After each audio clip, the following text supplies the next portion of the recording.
कक्षा 10 physics chapter विद्युत और प्रश्न आपके सामने है। ये प्रश्न आपको समझाएंगे। अगर यहाँ पे मेरी राइटिंग साफ ना हो तो आप जो क्वेश्चन थंबनेल पे लिखते हैं वही क्वेश्चन ये होता है, ठीक है। तो कॉपी में अगर आपकी कॉपी बनाने की इच्छा है, कॉपी बनाना, तो यही क्वेश्चन आप लिख लेना। यही क्वेश्चन हम आपको सिखाएंगे अच्छे से। और कभी भी आप न्यूमेरिकल ये नहीं कहेंगे हमें समझ में नहीं आता है। आज के बाद आप ये कभी नहीं कहेंगे। लेकिन मेरी बातों को ध्यान से सुनिएगा क्या क्या कह रहे हैं। 1500 वाट सामर्थ्य, जो सामर्थ्य होती ना उसे पी से लिखा जाता है, ठीक, इसे आप पावर बोलते हो, ठीक है। तो 1500 वाट सामर्थ्य वाले एक विद्युत हीटर को 250 वोल्टेज के विद्युत मैन जोड़ा गया जाता है। ज्ञात कीजिए, दो बातें आपको ज्ञात, प्रवाहित धारा आई और हीटर में प्रवाहित प्रतिरोध आर, आपको दो चीज़ें ज्ञात करनी है। तो देखो, आप जब भी न्यूमेरिकल हल करो, सामर्थ्य लिख के आए, शक्ति लिख के आए, तब आपको P बराबर लिखना है।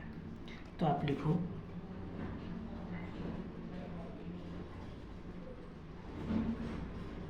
दिया है, क्या दिया गया है कि आपको शक्ति सामर्थ्य दी गई थी, आपने लिख ली। विद्युत शक्ति का मतलब क्या होता है? वाट होता है, ठीक ठीक। विद्युत शक्ति का या विद्युत सामर्थ्य का एक ही बात होती है। तो जब भी सामर्थ्य या शक्ति लिखा है तो आपको P बराबर लिखना है। विद्युत शक्ति का मतलब वाट होता है, ठीक है। अच्छा, फिर आगे लिखा है वोल्ट। जब भी आप हल करो, वोल्ट लिख के आए, विभवांतर लिख के आए, विभवांतर का मतलब वोल्ट होता है। तो वोल्ट लिख के आए, विभवांतर लिख के आए, तब आपको लिखना है V बराबर।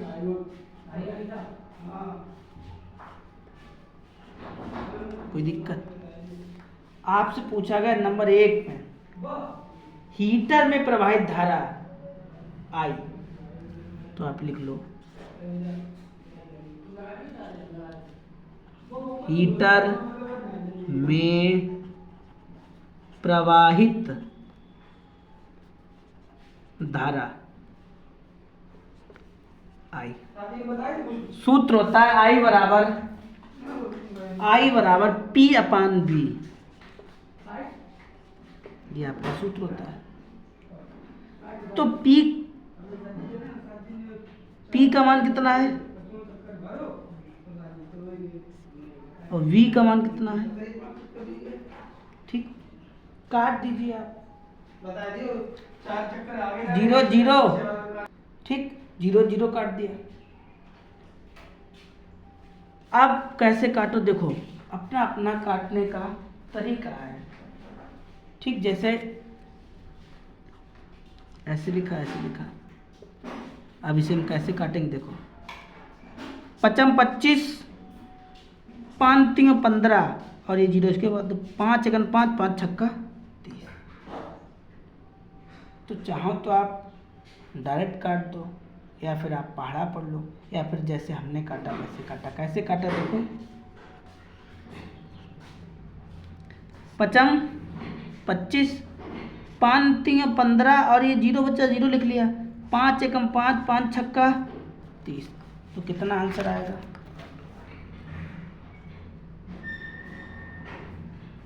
6,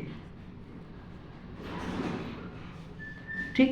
विद्युत धारा का मात्रा क्या होता है? एम्पियर। विद्युत धारा का मात्रक एम्पियर होता है। नंबर 2 पे आपसे बात पूछी गई है कि हीटर के तार का प्रतिरोध।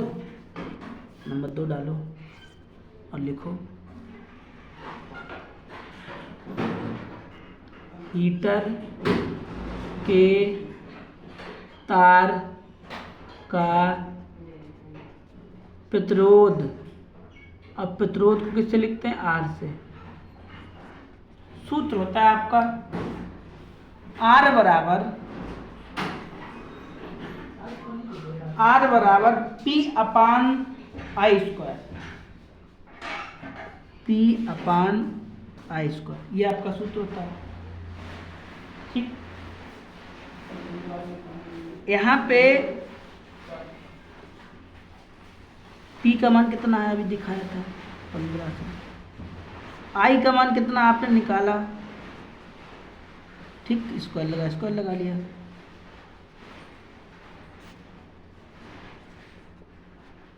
काट दीजिए आप, और नहीं समझ में आ रहा तो भाग दे दीजिएगा, जैसे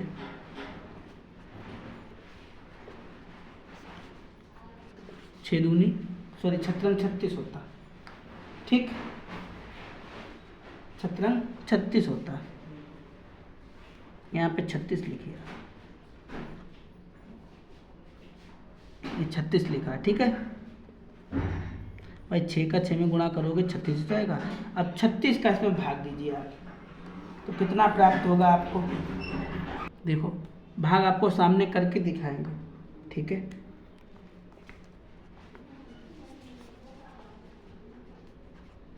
छत्तीस का पहाड़ा पढ़ो, जो इससे तो 4 बार पढ़ना है, ठीक।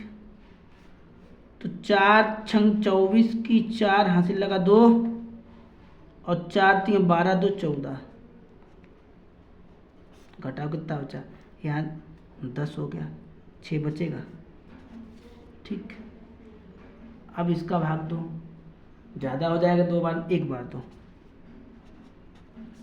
घटा 10 हो गया, यहाँ पे 10 में से गया 4, यहाँ पे कितना था 5 2, 10 लगा 0 बढ़ाओ, अब 6 बार भाग दो।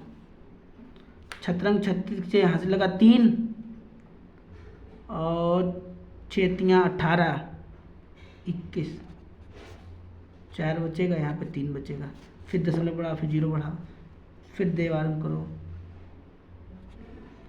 36 इतना ही आएगा 216।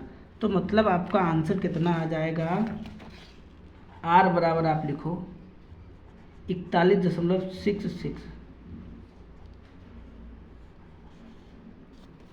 ठीक। अब प्रतिरोध का मात्रा क्या होता है, ओम, ठीक। इस कदर आपका पूरा आपका लो आंसर आ गया, ठीक। अब साफ दिखाई दे रहा होगा। तो इसमें 2 बातें पूछी गई थी। जब भी आपके सामने ऐसा न्यूमेरिकल आ जाए, पहले बात आप ये देखो कि किसको किससे लिखा जाता है। जैसे शक्ति हो गई, सामर्थ्य हो गई, इसे 20 लिखा जाता है। जो विभवांतर हो गया, जो वोल्ट हो गया, उसे 20 लिखा जाता है। आपको धारा निकालनी थी, I बराबर सूत्र होता है P/V, सूत्र लिखा, काट पीट दिया, आंसर आ गया। हीटर में प्रतिरोध R बराबर P/I होता है, मान लिखा, गुणा के काट दो। जरूरी नहीं ऐसे काटो, आप अपने तरीके से अपना सकते थे, ठीक है। जो आपको तरीका अच्छा लगे तो आप इस तरह से कर सकते थे, ठीक है।